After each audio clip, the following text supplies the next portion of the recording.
Gente, hoje a gente vai falar de como preservar os filhos ao longo do divórcio. Eu, falando por mim, eu acho que esse é um tema, talvez para mim, um dos mais importantes nessa temática de divórcio, né? Eu acho. E muito bom a gente poder falar sobre isso hoje, e eu acho que vai ser muito importante para quem está aqui com a gente também. Sim. E quem estiver passando por uma situação como essa, ou conhecer alguém que estiver passando por uma situação como essa, encaminha essa live, ou vai ficar gravado, assistam, porque eu tenho certeza que uma coisinha falada aqui pode fazer uma diferença para o resto da vida. Então, vamos começar. Quem começa? Como preservar os filhos? Peraí, eu vou pegar aqui... buscando inspiração para esse encontro de hoje, eu fui buscar...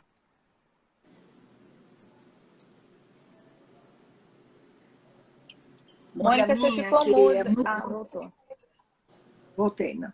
Uma professora e amiga minha, que é muito conceituada na área do divórcio, que se chama Gladys Brum.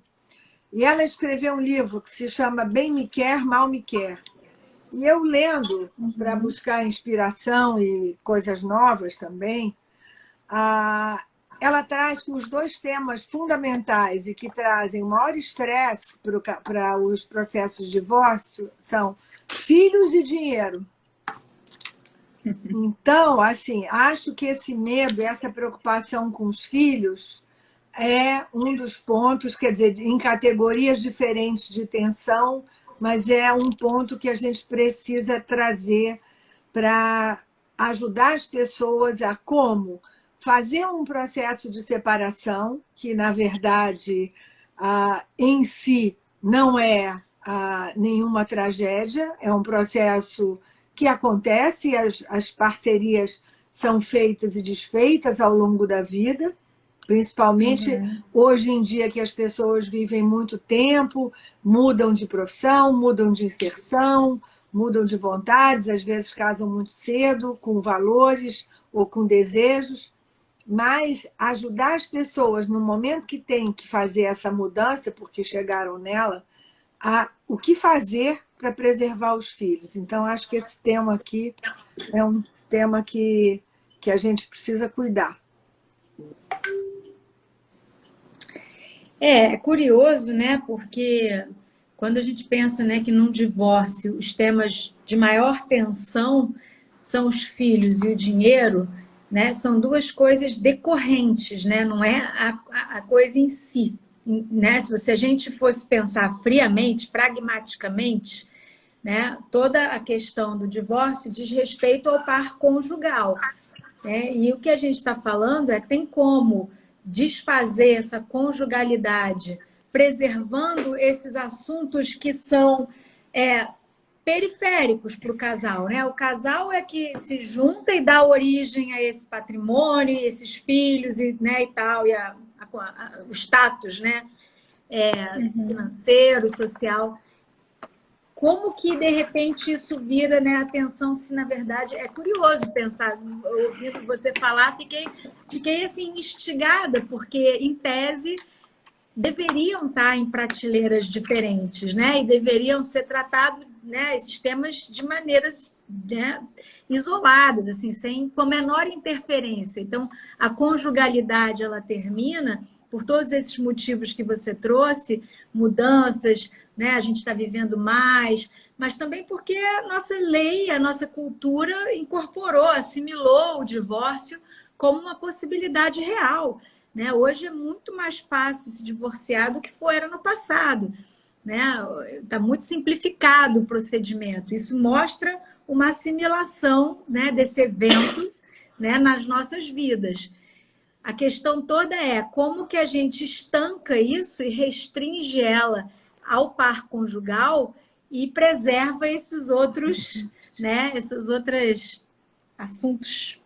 Olívia, deixa eu te fazer uma pergunta, só para complementar essa questão aí que a Olívia, a gente está aqui falando disso.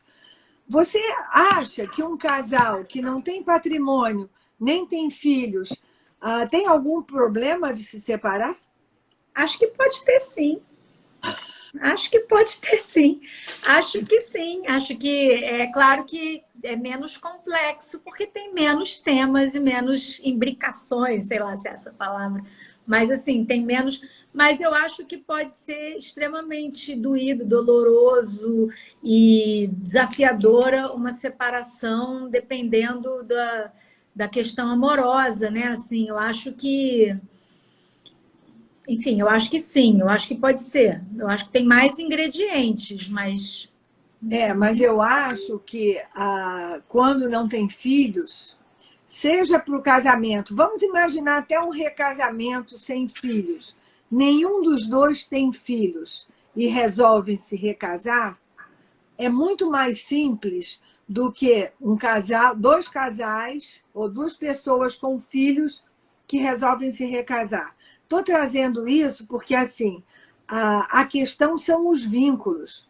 Os filhos são vínculos que você tem que trazer para a sua questão pessoal, em cima de uma questão pessoal, e tomar uma decisão que vai afetar a eles também, e que não foi uma escolha deles.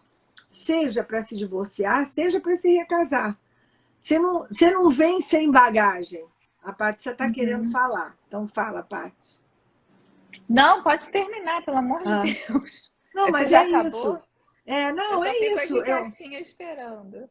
Não, eu acho que é isso. É só isso. Eu acho que, assim, filhos interferem porque o casal não está autônomo para poder decidir se eles querem ou não só por eles. Tem outras pessoas envolvidas que vão sofrer as consequências da decisão deles. Então, isso traz uma complexidade maior. Concordo. Que traga uma complexidade maior. Mas que filhos são uma coisa e o casal é outra coisa, é um aprendizado que a gente precisa fazer, né? Separar esses planos, né? Que é o que a gente fala. Mas eu entendo, é mais complexo. Tem mais. Vamos lá, vamos ouvir a Patrícia. Fala, Patrícia. Paty, depois eu queria falar um pouquinho do patrimônio também. O tema hoje seja filhos. Eu fico com um caderninho aqui, porque vocês vão falando, aí a gente quer falar, e como somos 4 nesse lugar, não dá, né? A gente tem que aprender também a lidar com isso aqui, que é difícil, viu, gente? Não é fácil, não. Mas é que eu queria complementar, Mônica, o que você estava falando, dessa questão, né, dos filhos e do recasamento, e o quanto a gente também ouve no consultório. Você já deve ter ouvido bastante, porque se eu ouvi, você já deve ter ouvido muito mais que eu, isso. Não me separei por causa dos meus filhos, né? Pessoas já com bem mais idade, né? Que não, talvez não pensem mais em se separar, ou acham que não vale mais a pena, não sei quais são as razões, né?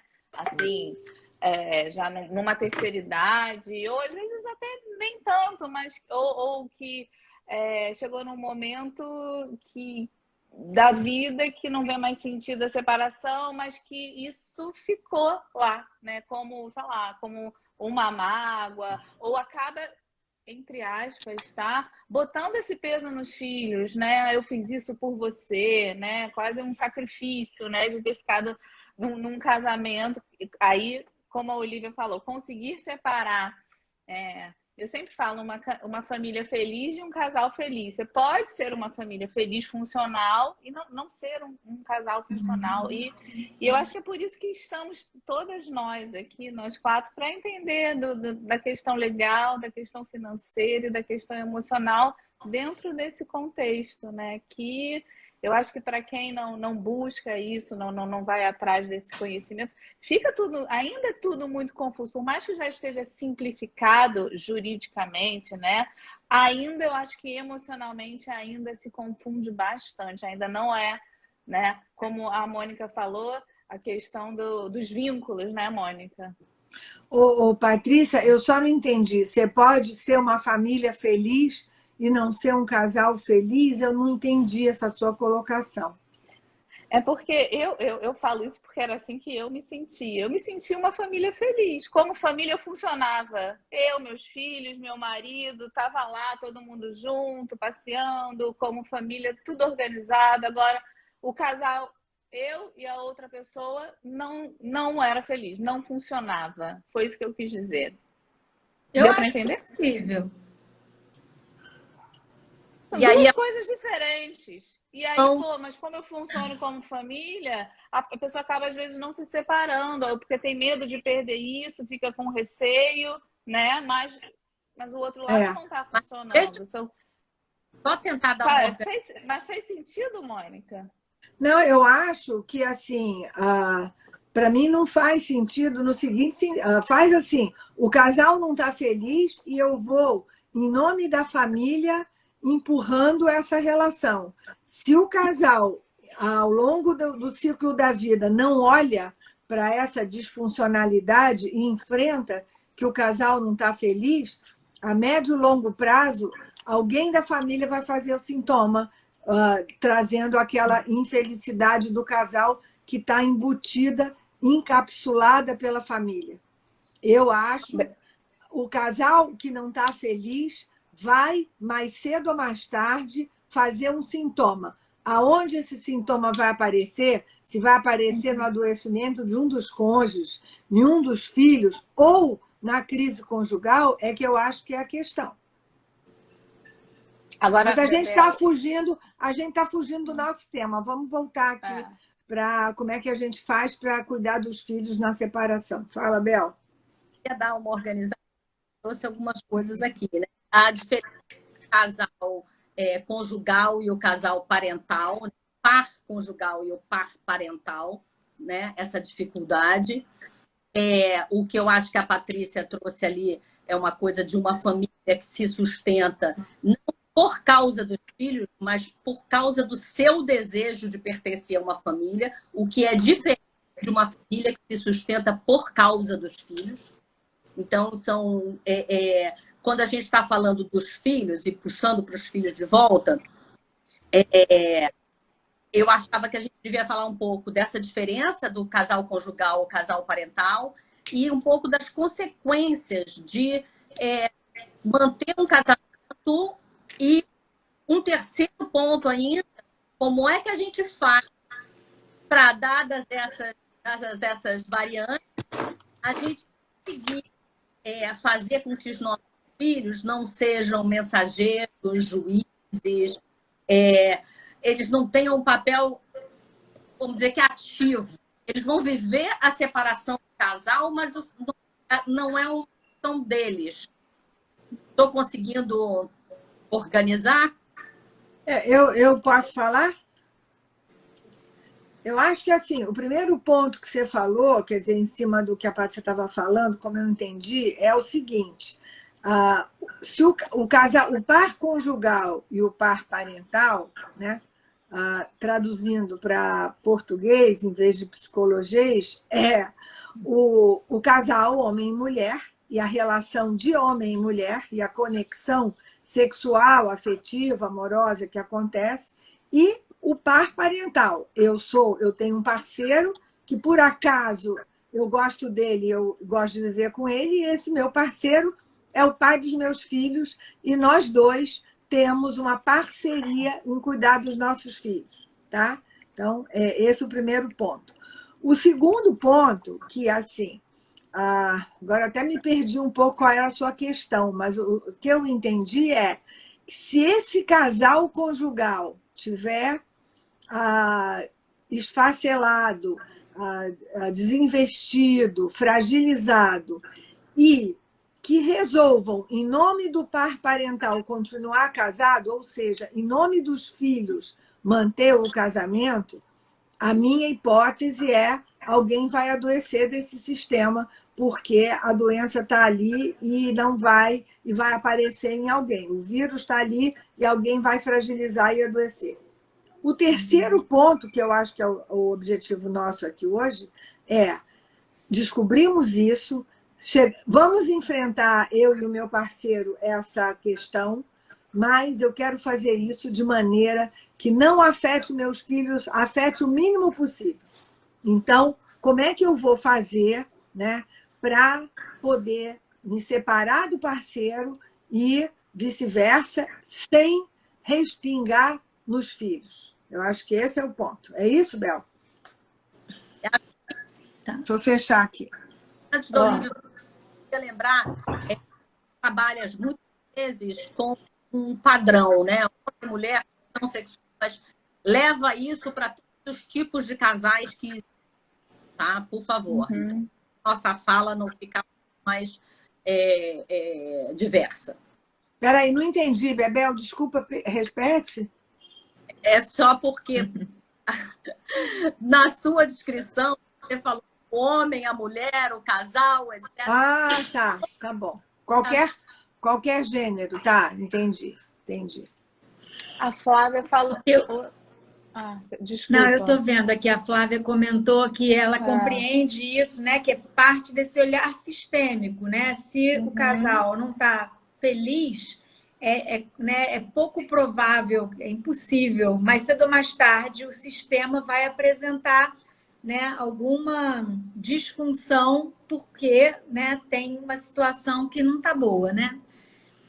Mas eu entendi o que a Patrícia quis dizer sobre isso, né? Sobre o casal não estar feliz e a configuração, o nosso entendimento, essa coisa funcional da família, né? Tá rolando. E concordo com a Mônica de que são instâncias que mais cedo ou mais tarde vão comprometer esse bom funcionamento aí do todo, né? E alguém vai, né? Então acho que, né, naturalmente pessoas que adiam a separação acabam na verdade, adiando alguma coisa que pode aparecer de alguma outra forma. Mas não era isso que eu queria falar. Mônica trouxe essa coisa, né, eu quero que impactar o mínimo possível. E eu, ouvindo você, eu pensei, né, como fazer, né, para então desfazer a conjugalidade, né, desfazer esse vínculo conjugal e preservar o vínculo parental.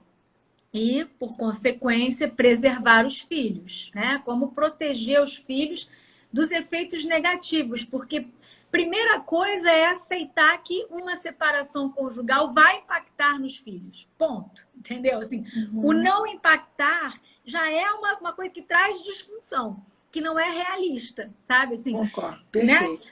Iremos impactar os nossos filhos, não tem como um casal se desfazer sem que os filhos sintam.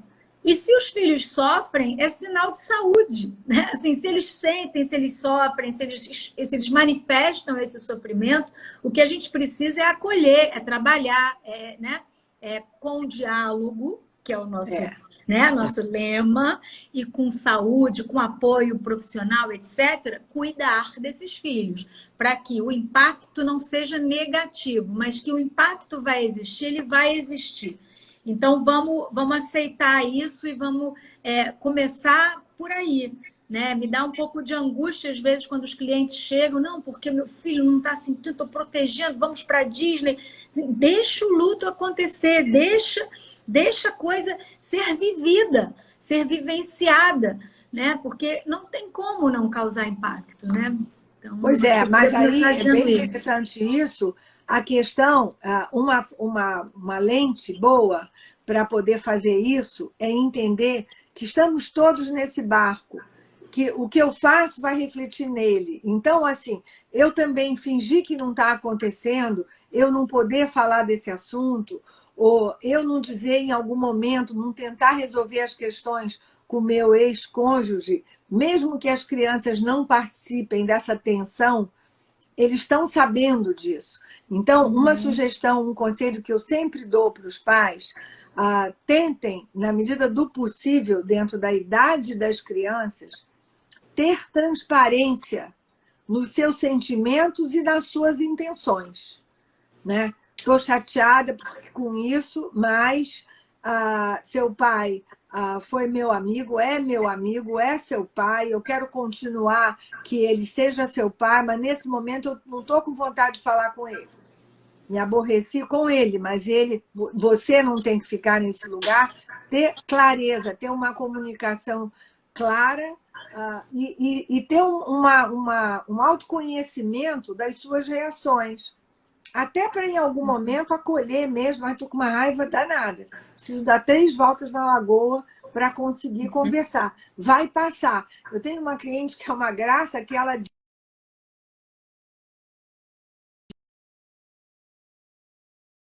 que ele é um bom pai, eu tenho que esperar esse ódio passar para poder voltar a conversar. É isso. Faz parte. Não adianta fingir que está tudo bem. Não está tudo bem. Mas não está tudo bem faz parte da vida. E, Mônica, Sim. nisso que você está falando, né? E aí você trouxe essa sua cliente, isso é uma pergunta, né, que eu vou te fazer. A gente sabe que é comum os filhos criarem um pacto de lealdade com um dos pais, né? E o que fazer nesse momento? Porque isso causa raiva no outro, né? Quando você vê, né, o seu filho meio que se unindo, independente de qual motivo. O que fazer? Porque isso, né, no meu entendimento, vai acontecer inevitavelmente em algum grau, em algum momento, talvez. O que fazer? Eu acho que pode ser uma lealdade transitória ou uma lealdade permanente, que é mais grave. A lealdade transitória, o que fazer, Patrícia, ao meu ver, é entender que lugar o outro ou eu estou me colocando. Estou me colocando no lugar de vítima? Estou me colocando no lugar do mais frágil? E aí a criança fica querendo proteger o que ela acha que está mais frágil. Primeiro ponto. Segundo ponto, estou me distanciando, estou com tanta raiva que eu, de alguma forma, me afastei, aí a criança vai se segurar naquele que está parecendo mais firme. Eu estou vendo que um deles está mais seguro, mais firme, eu não posso abrir mão dali. Eu estou vivendo uma travessia difícil, eu criança, eu filho. E aí eu percebo que um dos meus, ou o pai ou a mãe, está muito frágil, eu fico com medo. Eu nem tenho essa conexão, mas eu vou me agarrar e vou aí. Se o casal pega isso como uma moeda de troca, aí o estrago está feito. Aí o estrago está feito. Aí a criança vai ficar sendo o representante da dificuldade deles fazerem um processo de casal. Já embolaram com a parentalidade. Ficou claro isso Então, para vocês? Ficou. E eu acho que é muito importante, né, falar sobre isso para preservar os filhos, né? Entender como, enfim, se comportar nesse momento que talvez seja inevitável. Pois é. E acho que isso, né, também me lembro, né, de viver essa situação que você falou, Mônica, né, dessa lealdade transitória, ter a percepção que ela é transitória e quando ela é transitória, ela é saudável, né? Porque se tem um que está mais frágil, porque não foi quem tomou a decisão da separação, alguma coisa, é natural, né? Essa lealdade, ela é de novo, ela é a saúde do sistema, que quer proteger quem está aparentemente mais frágil. O problema é quando, né, isso se cristaliza ou quando o casal pega isso e traz como moeda de troca, como a Mônica falou, e usa esse movimento natural, né, do emocional dos filhos de estar ali um contra o outro, colocando a criança aí sim num conflito de lealdade, né? Assim, num lugar muito, muito ruim de estar, né? Se o casal percebe, Olívia, que isso é um mecanismo de defesa da criança para sobreviver naquele momento, que é a lente, e se autoimplica, se conscientiza, o que eu estou fazendo para o meu filho achar que eu sou mais frágil da relação? O que eu estou fazendo para deixar ele colado em mim e sem conseguir ver a mãe ou ver o pai? Entender que eu tenho uma parcela e eu posso mudar nessa parcela, a coisa muda. Se eu tomo aquilo como verdade, está vendo? Até seu filho acha isso de você. Está vendo? Até seu filho está sentindo a mesma coisa. Aí a coisa complica. Acho que 2 dicas importantes para quem está vivendo esse lugar, né, que é muito difícil mesmo, né? Puxa, eu estou perdendo, está aliado com outro, tá?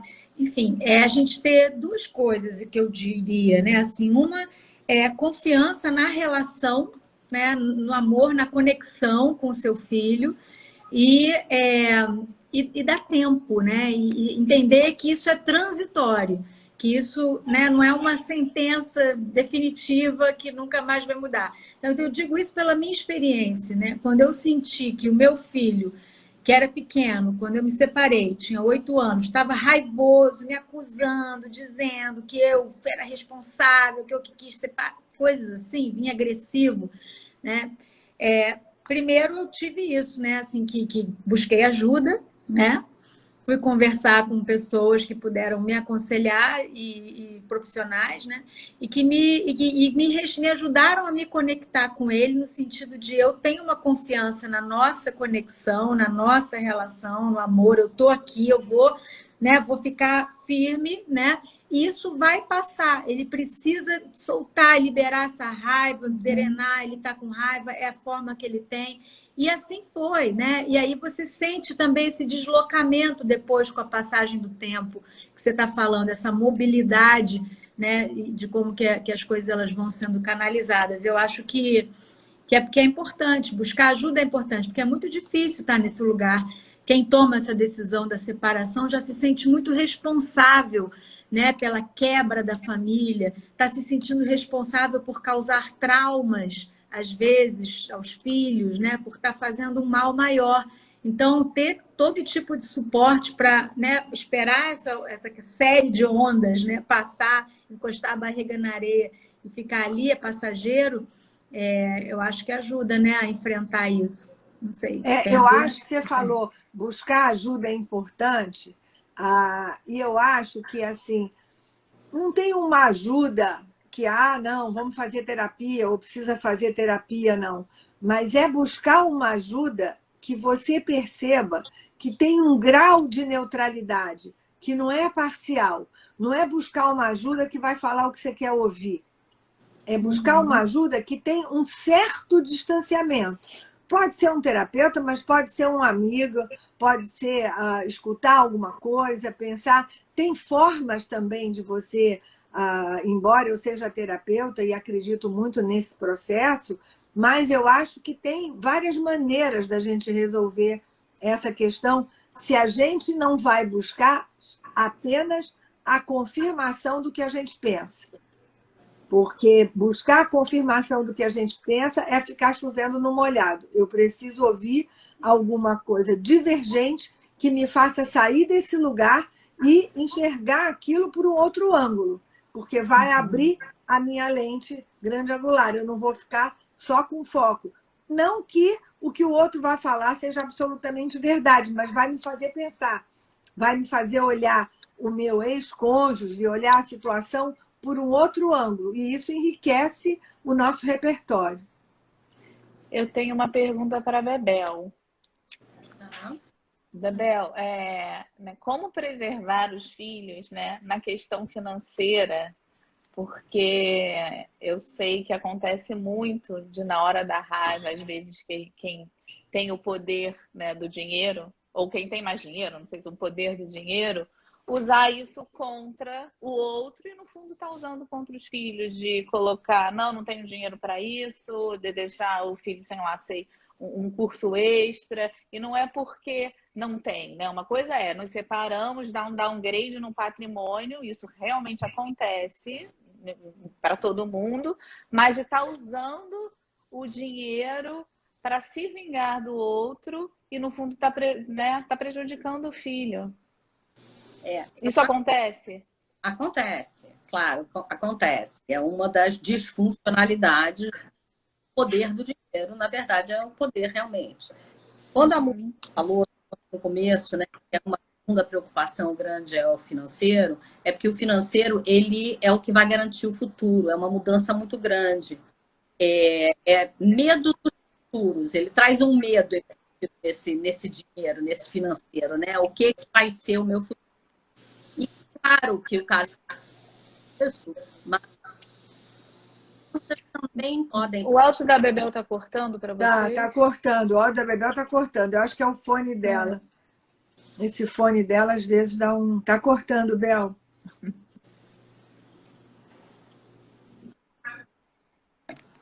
Tá. Tá melhorando? Acho que sim. Parece que sim. Então tá. Então, assim, tem as questões de você usar, de fato, um desnivelamento do poder financeiro, da capacidade financeira contra o outro, né? Contra o outro, para uma coisa. Por exemplo, se foi a pessoa que pediu a separação e o outro, as crianças estão com essa outra raiva, que eu comentou, com essa coisa que tem que ser digerida, e você meio que compra de volta o carinho dela, ou a atenção dela, ou o arrefecimento dessa raiva.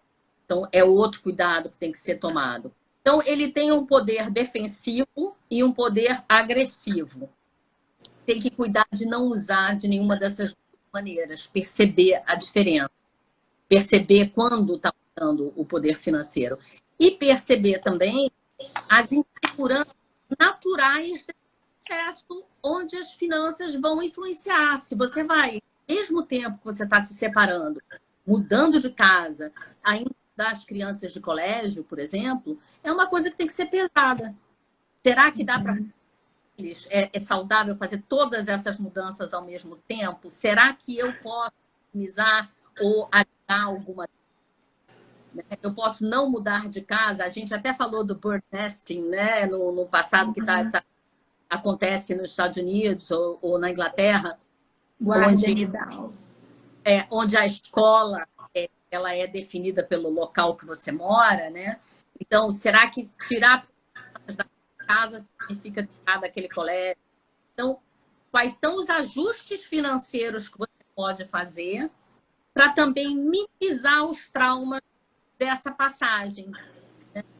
Para, não sei, aí vocês podem me dizer até, para não gerar uma culpa maior de algum dos dois, do que não pode pagar ou do que causou, entre aspas, a separação. Mas fazer com que as crianças lidem com uma realidade, né? Então tem um balanço importante de ser considerado. Fala, amor. Pois é, mas olha só, você falou um negócio que é muito importante, me levantou aqui uma lebre. Fazer com que as crianças lidem com a realidade. Mas quem constrói a realidade dos nossos filhos, dependendo da idade, principalmente filhos pequenos, somos nós, pai e mãe. A gente conta para eles o que acontece e eles vão tirando as suas conclusões. Da mesma maneira que a pessoa que tem um poder financeiro alto pode usar isso contra essa dinâmica e esse equilíbrio em relação às crianças, um cuidado enorme é a pessoa que não tem esse poder financeiro alto, mas que, por circunstâncias, concordou, combinou, já tinha um contrato pré-nupcial de separação total de bens, sabia que, de alguma maneira, todos dois, num certo sentido, com raras exceções, empobrecem, e não usar a condição financeira, às vezes, menos favorecida do que o ex-cônjuge, como uma vitimização e uma culpabilização do outro. Mas não dá. Aqui a gente não pode fazer isso porque a pensão que seu pai dá é muito pequena. Jogar para o ex-parceiro toda a responsabilidade e ela se colocar no lugar de vítima. Principalmente se esse divórcio aconteceu por uma infidelidade da parte que tem uma condição financeira maior. Embolar essas duas coisas é uma coisa muito comum. E aí eu fico usando, né, esse eu não ter, eu perdi uma estabilidade financeira por conta da separação. Então, a responsabilidade é toda do outro e a criança começa a ficar ou com raiva do pai ou com pena da mãe, e aí vira esse conflito de lealdade patológico, como diz a Olívia, permanente, e não temporário, ocasional, por um processo. Eu tenho um caso no consultório, sobre isso que você está falando, que o pai, ele paga a moradia, né? Ele sustenta a moradia da família, mas a ex-mulher, ela não pode levar ninguém lá. Isso há anos. Então, quer dizer, se ela tem foi o combinado. Então, como ele paga aquela moradia e mantém um vínculo, né? Isso, para mim, não faz o menor sentido. E em que nível... Oi, desculpa. Controle, mais do que o vínculo. Isso é um abuso, Patrícia. Isso é uma situação abusiva, do meu ponto de vista. É uma situação abusiva. Eu queria resgatar o que a gente começou falando, né, no início, que a Mônica me fez uma pergunta e ouvindo vocês me veio uma resposta. Que eu falei, né, que a separação ela diz respeito ao casal e que tem, né, esses assuntos periféricos, muitas aspas aí, filhos, finanças, patrimônio. Né? E aí a Mônica me perguntou, mas e um casal que não tem filhos e não tem patrimônio? Qual é a complexidade? Foi mais ou menos essa pergunta. Fiquei com isso na cabeça, fiquei pensando aqui, né? Por que alguns casais com filhos e patrimônio, né, conseguem fazer uma transição, uma separação conjugal, né, muito suave, o mais suave possível, funcional, e conseguem migrar para um novo status, novo, né, reorganizado, funcional? E por que outras famílias com os mesmos desafios, né, outros casais não conseguem? Aí fiquei pensando sobre os casais que não têm esse lado para administrar filhos e patrimônio. E aí eu pensei de novo que eu acho que vou voltar, eu acho que eu tinha razão, Mônica. Eu acho que tudo está dizendo respeito ao casal. O casal que não tem filhos, por exemplo, eles não têm a relação continuada. Então, o que ficou de disfunção, aquilo não aparece tanto, porque o casal sem filhos e sem patrimônio que se separa, eles simplesmente encerram aquele ciclo da vida totalmente, né? Estou falando em tese, né? Mas assim, encerram tudo, aquelas pessoas não têm nada em comum pela frente. Um casal que encerra uma conjugalidade com filhos pela frente, eles continuam tendo algo em comum pela frente. Essa é a peculiaridade, né? Então, assim, mas o que faz o casal que tem algo em comum pela frente, um negócio, filhos ou tudo isso, é de novo o casal. É como o casal se desvencilha, faz esse desvencilhamento, que é aquilo que você fala muito, Mônica, se é uma coisa que é, né, cortada com a tesoura, descosturada fio a fio, saem duas partes inteiras. Mas se o casal se rasga, ao invés de se dividir, todo o resto, tudo que aponta para frente fica comprometido, né? Todo esse futuro comum, que é a criação dos filhos, fica mais difícil, pelo menos, né? Então, de novo, eu acho que sim, que está restrito ao casal. Claro que, só para concluir, um casal que não tem filhos, a gente pode não perceber com tanta clareza o que esse rasgado ocasionou, porque não tem os filhos ali para fazer sintoma, para sinalizar, para mostrar, né? Mas o que fica para autoestima, às vezes, né? Para a estrutura psíquica, emocional daquela pessoa, mesmo sem filho, pode ser destrutivo por uma vida. Só não aparece. Eu concordo, quer dizer, eu acho, mas o que eu digo assim, as consequências de uma separação sem filhos refletem nas pessoas. A consequência de uma má separação com filhos reflete também prioritariamente nas crianças. E eu acho que assim, a responsabilidade de quem tem filhos, porque assim, a sua vida é a sua vida. Se você resolve levar essa cruz de mulher abandonada o resto da sua vida e fazer disso o seu cartão de visita, é uma escolha sua. Agora, se você escolhe esse cartão, esse personagem de mulher abandonada e traz para os seus filhos que a mãe deles foi maltratada pelo pai, os filhos vão carregar para o resto da vida. É nesse sentido que eu acho que eu falei que as consequências, quando tem filhos... que você extrapola a esfera pessoal, né? Mas, ao mesmo tempo, gente, eu estou aqui pensando numa coisa que eu ouvi ontem. Os seus filhos estarem bem e estarem indo adiante quer dizer que você está dando conta de você mesmo, que você está cuidando do teu, né? Não está transferindo para eles. Então, fala. Cuidar de si, a gente falou disso entender, hoje. Cuidar de mim é cuidar deles. É entender que vocês, que a gente, ex-casal ou família e duas famílias, são um sistema. E esse sistema se interfere um no outro. Eu não posso estar bem se o outro está mal. Então, assim, eu tenho que entender que aquilo tem que se desfazer organicamente, amorosamente, com delicadeza, como a Olivia trouxe lá na campanha da OAB do divórcio. Com delicadeza, porque é uma área frágil, é uma área que qualquer coisinha eu enfio o dedo no olho do outro, porque eu estou com muita raiva. Então, como preservar os filhos após um processo de divórcio é perceber a minha responsabilidade no processo. Se eu tiver que enxugar numa receita, né? Perceber a minha responsabilidade no processo e fazer o máximo dentro da minha possibilidade, a minha parte. A minha parte. E também não pegar tudo para você, né? Não, exatamente. Ser proativa e não ser reativa. Porque pegar tudo para mim é reativo. Também. Né? Então, é ser proativa e dizer, vamos lá. Não, hoje eu não vou conversar com você. Não está dando para eu conversar com você.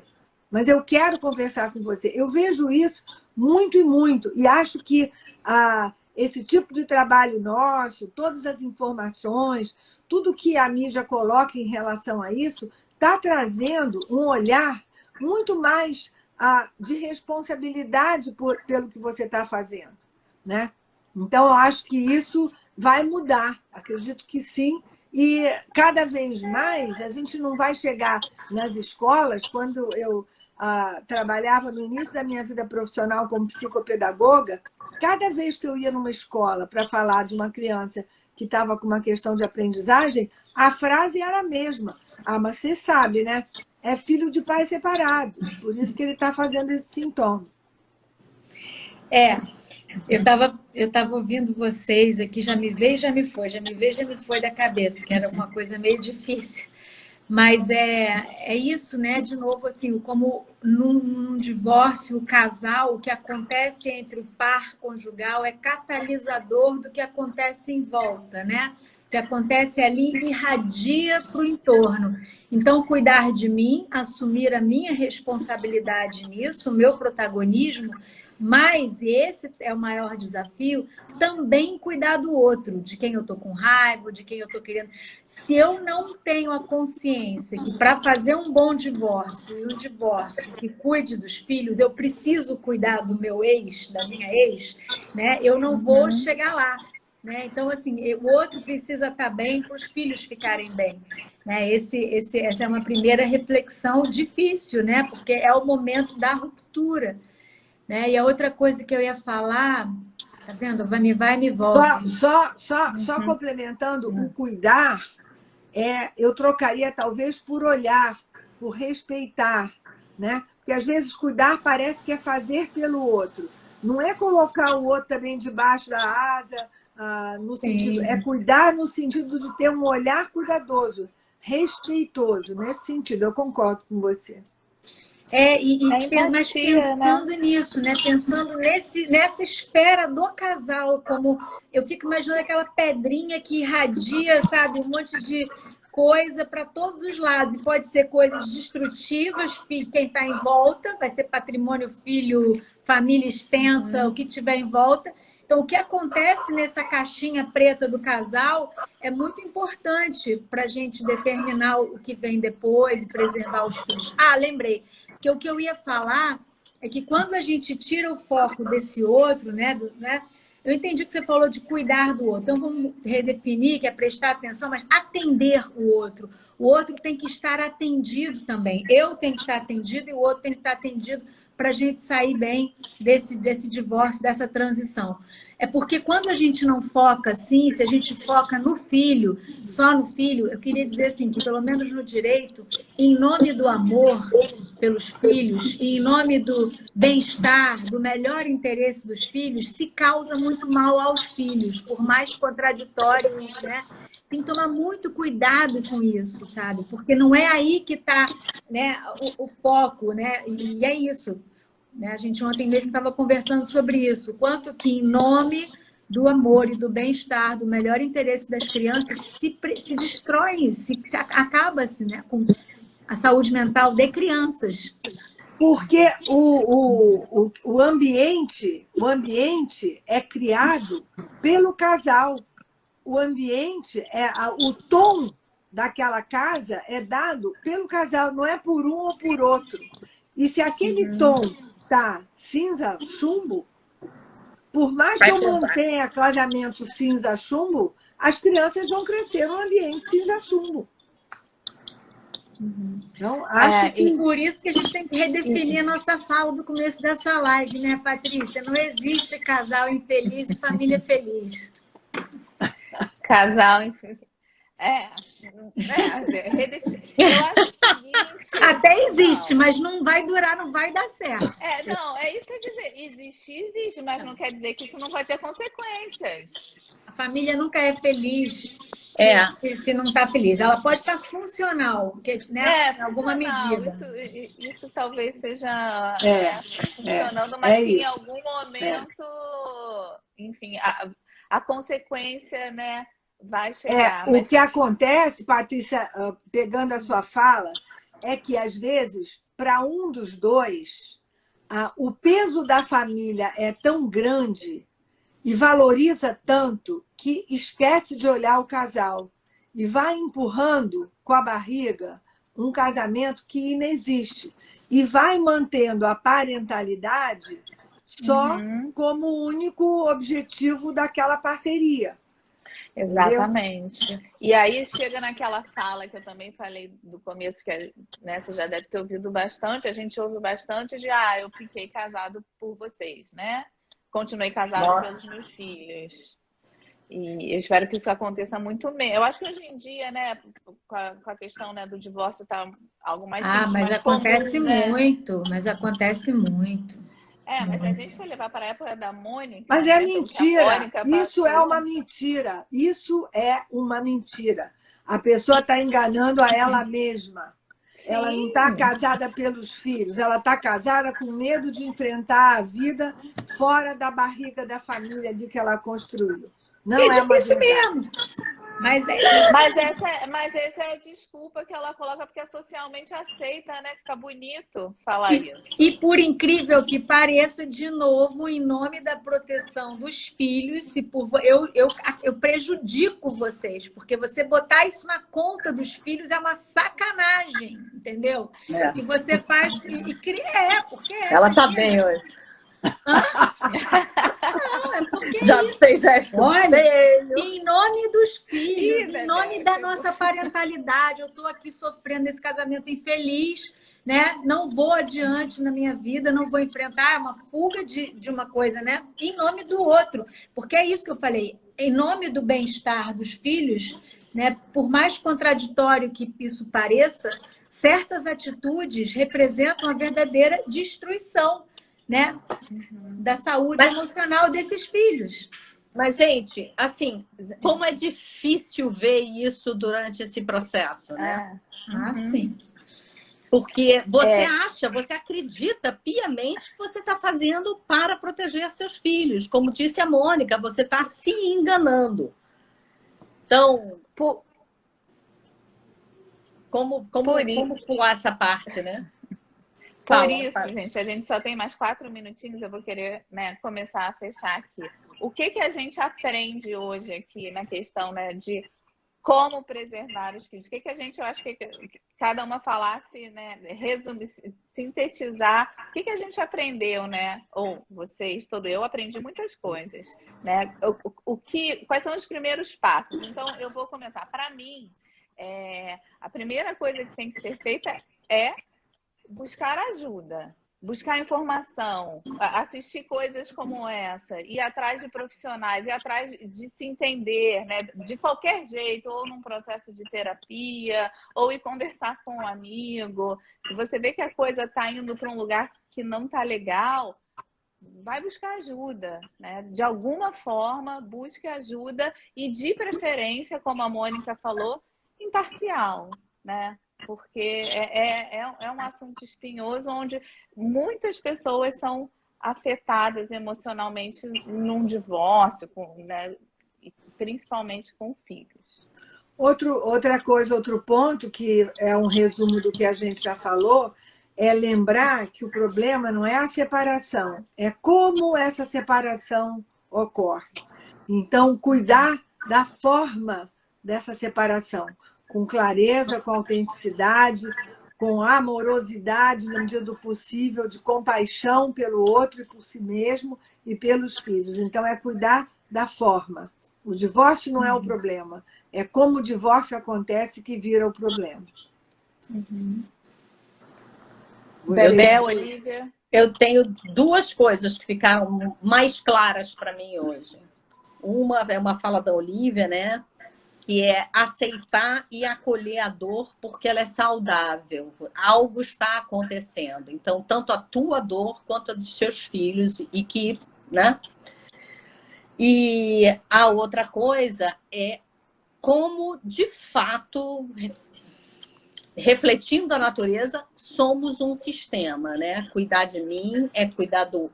Para eu estar bem, o outro tem que estar bem, meus filhos têm que estar bem. Se alguém não estiver bem ali, a gente não vai ficar bem também. É que a analogia da máscara de oxigênio do avião, né? Todo mundo conhece. Quem não conhece, busca no Google, que a gente não vai ter tempo. Olivia. Não, na verdade, acho que vocês disseram tudo. Assim, na minha cabeça estão vindo só palavras como coragem, maturidade, sabe? Da gente encarar de frente os problemas, responsabilidade, né? Da gente, como a Mônica fala muito, se auto-implicar, não ficar caindo nesse auto-engano, né? Que é isso que prejudica nessa coisa. Então, acho que maturidade, a gente escolheu casar, a gente escolheu ter filho, a gente vira adulto, a gente tem que se apropriar desse lugar, né? Assim, encarnar mesmo o adulto, né? E trabalhar com isso, né? Difícil não tem a menor dúvida que é difícil, e a gente não está, de maneira alguma, tentando passar alguma impressão de que é fácil e que as coisas são uhul, né? Por isso a gente está aqui, por isso existem tantas pessoas, tantos profissionais e tanta gente se dedicando a contribuir para os relacionamentos, porque é um baita desafio. Mas, assim, não tem outro caminho, né? Assim, coragem, maturidade e responsabilidade, principalmente. Enfim, não sei. Muito não bem. Tá mais. Muito bem. Muito bem. Obrigada, vocês três. Obrigada a ao nosso todas. público fiel, que está sempre aqui com a gente. A live vai ficar gravada. Eu acho extremamente importante vocês enviarem para alguém que esteja passando por alguma situação parecida, porque ajuda bastante. É isso. Um beijo. Até quinta que vem. Até quinta que Desculpem vem. minhas exaltações, me exaltei, porque esse tema mexe comigo. Não, eu adorei. Eu confesso que traz assim, é verdadeiro, né? Que droga! O sangue correndo. Já tô com ressaca moral agora. Já vou acabar essa live, vou ligar para vocês. Desnecessário. Me acendi. Agora eu vou adorar. Pode ligar. Tchau, gente.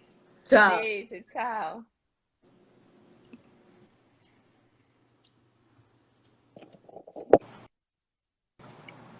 Como é que eu saio, Patrícia? Lá em cima, num xizinho. Isso.